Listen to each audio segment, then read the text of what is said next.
Gnoseología. Cuestión 2.1. ¿Cómo podemos alcanzar la realidad sensorial y espiritual?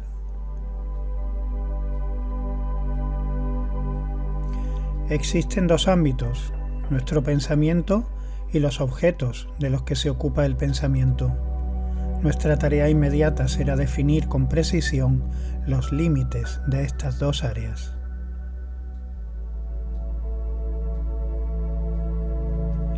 En la medida en que los objetos son accesibles a nuestra observación, se les llama contenido de la experiencia.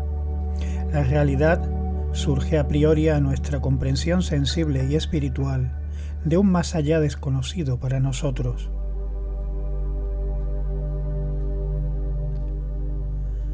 La actividad primaria, la experiencia pura, consiste en captar la realidad solo con nuestros sentidos.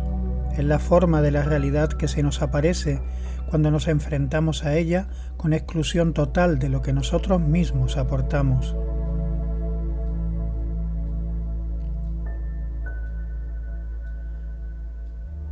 En la medida en que el ser humano entra en el mundo y lo contempla con sus sentidos, separa el pensamiento de la realidad, pero el pensamiento aparece entonces en otro lugar, dentro del alma. Al examinar el mundo de la percepción sensorial, por una parte, y luego el pensamiento sobre ella, por otra, se ha demostrado que en la combinación de ambos se revela la verdadera realidad de la existencia sensorial.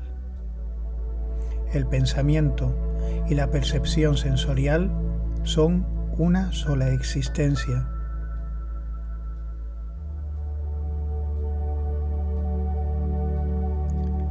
La actividad de conocer no cambia cuando se dirige a lo espiritual, a través de la contemplación espiritual que revela su existencia y del pensar espiritual.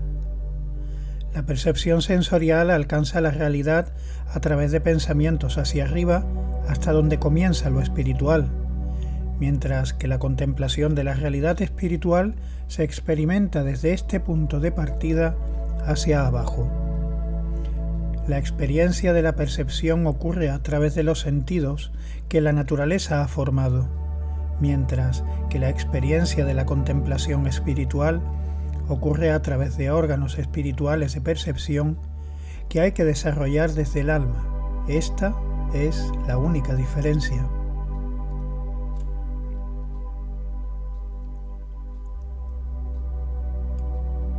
En el caso de los objetos del mundo sensorial externo, los objetos se nos presentan inicialmente como una multiplicidad de formas, colores, impresiones de calor y luz que de repente aparecen ante nosotros como si surgieran de una fuente primigenia que desconocemos. Nuestros estados interiores aparecen también en nuestra conciencia bajo la misma forma que las cosas y los hechos del mundo exterior. Incluso el pensamiento mismo se nos presenta en un primer momento como un objeto de experiencia.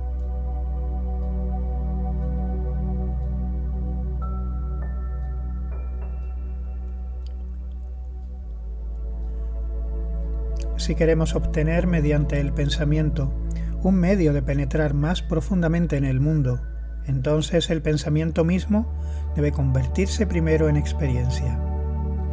Debemos buscar el pensamiento entre los hechos de la experiencia como un hecho en sí mismo, enfrentándonos a la experiencia pura y simple y buscando en ella el elemento que arroja luz sobre sí misma y en relación al resto de la realidad.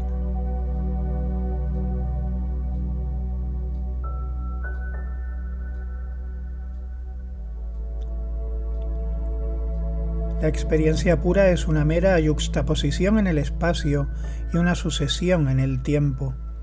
Los objetos que aparecen y desaparecen allí no tienen nada que ver entre sí. Los hechos que percibimos y que experimentamos interiormente no tienen ninguna conexión entre sí y ningún hecho tiene mayor relevancia que otro. Para establecer comparaciones, no debemos limitarnos a observar las cosas, sino que debemos ponerlas en relación de pensamiento.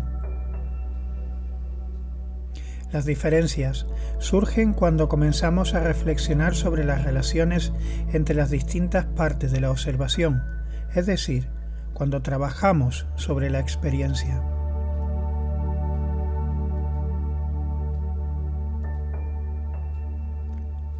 En la experiencia pura, las cosas percibidas no tienen ninguna relación entre sí y los hechos individuales perceptibles por los sentidos son irrelevantes para nuestra imagen de la realidad.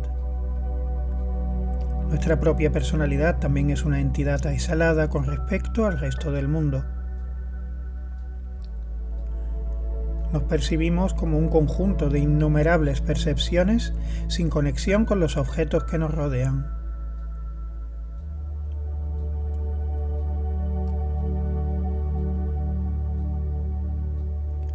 Después de la activación de nuestro pensamiento, cada detalle de esta imagen total ya no aparece como la transmiten únicamente nuestros sentidos, sino ya con su significado para la realidad total. Aparece entonces con características de las que carece por completo, en forma de experiencia pura.